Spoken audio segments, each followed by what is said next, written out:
All right, I'm now going to do the in-cab inspection. I've already completed my outside of my pre-trip.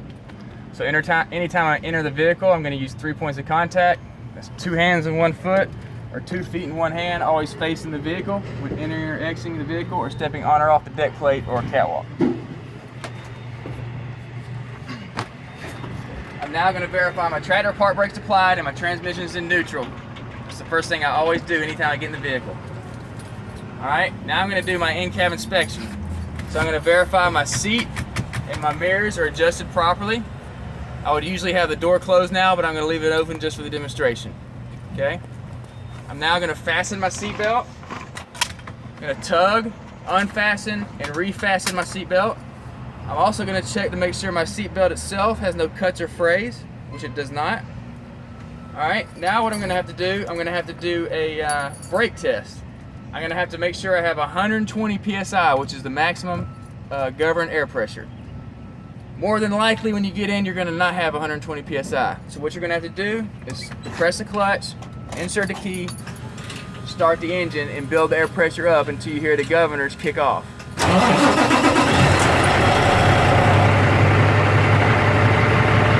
Rev it up to about 1100 RPMs and hold it there.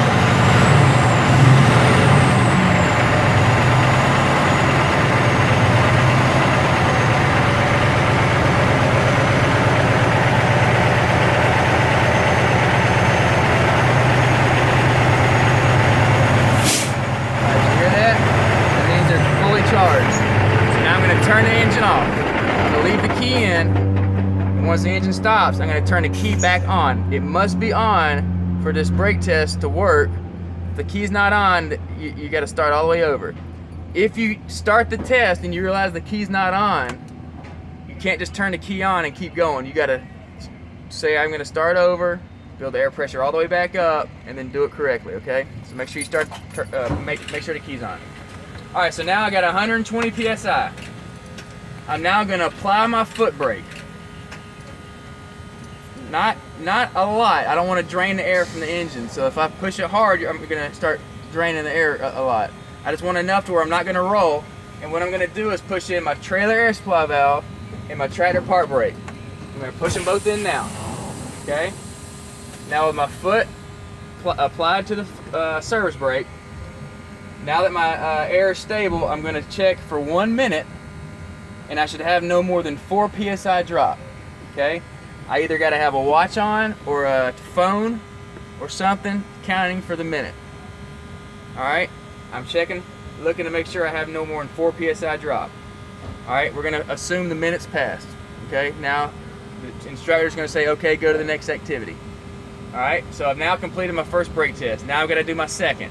The second brake test is a brake bleed down. So what I'm gonna do is I'm going to tell them what I'm going to do first, and then I'm going to actually do it. So I'm going to tell them, all right, I'm going to start bleeding the service brake down, and at half the governed air pressure, which is 60 PSI, I should hear an audible buzzer, and I should see a light on my dash activate. I'm going to continue fanning the brake, in between 45 and 20, the trailer air supply valve, which is the red button, should pop out, followed by the tractor park brake. I'm going to do that for you now, okay?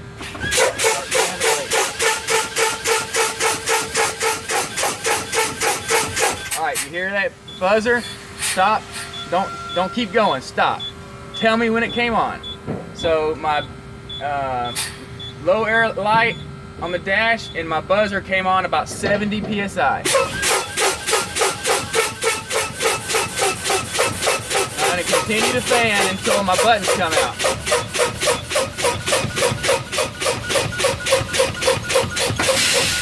Alright, at 30 PSI, both my trailer air supply valve came out and my tractor park brake. They came out together.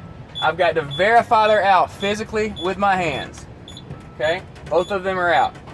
Okay? So now I've done my test. Now I'm going to crank the engine up. Depress the clutch. Anytime I start the engine, I always want to look for an oil pressure rise in the first 5 seconds. Right now my oil pressure is at 30 PSI, so I'm good. Alright, now I'm going to do my in-cab inspection while my air is building up. I'm going to start from the top and work my way down. So I'm going to check my dome, have my instructor turn on over there. They are all working. My windshield, free of debris, no cracks, no damages, no illegal stickers. My left, my right, and my rear glass have no cracks, no damages. My windshield wipers, they work. The wipers and washer fluid the washer fluid comes out of the wipers.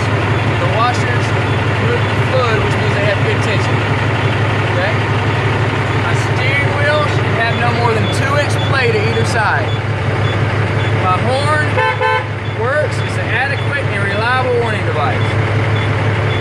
My left directional, right directional, high beam, and 4-way indicators all work on the dash. My instrument panel is backlit. My volts are at 13. My oil pressure is at 30. My water pressure, or my water temperature is at 160. My tachometer responds to fuel. My air pressure is about 85 and rising. My fuel level is showing full, but I checked that visually. Okay? Now I'm going to move over to check my AC, heat, and defrost.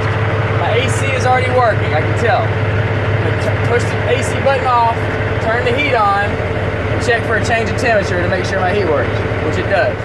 Now I'm going to turn on my defrost and make sure my defrost works. I cannot have a glove on when I'm doing this exercise. Alright, they all work. I'm now going to turn back on my AC. Alright, those buttons on the AC remind me they're pointing to the paperwork. So I'm going to get behind me, I'm going to pull out all my paperwork. I have a 2012 Emergency Response Guidebook. It's the most current edition. I'm going to open up my paperwork. And I should have a current IFTA tax agreement. I have a current Liberty Mutual insurance card. I have a current registration. I have a electronic hazmat card and the supporting paperwork to the hazmat card here showing that it is not expired. I also have a blank driver's report of accident, or a U6350. And I also have an IVUS pack. The IVUS pack should contain one-time card, 2 DOT logs, and a letter to the DOT explaining how to retrieve the hours of service from the IVUS. So I have all my paperwork.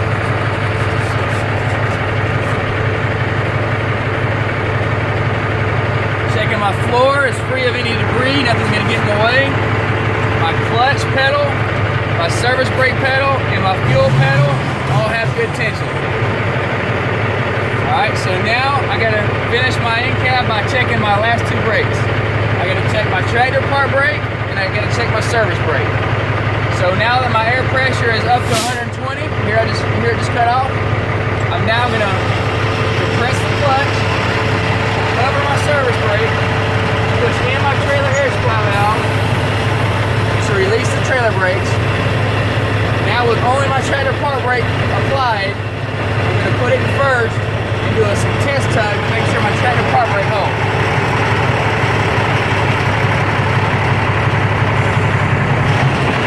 Alright, didn't go anywhere, so I know my trailer part brake works.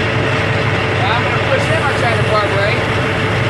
Now my trailer and tractor are alive. I'm going to do a test stop on my service brake,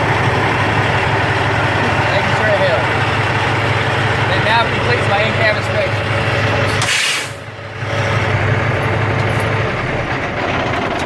If you were to pass this part of the exam, you will then go on to the backing exam. That's it.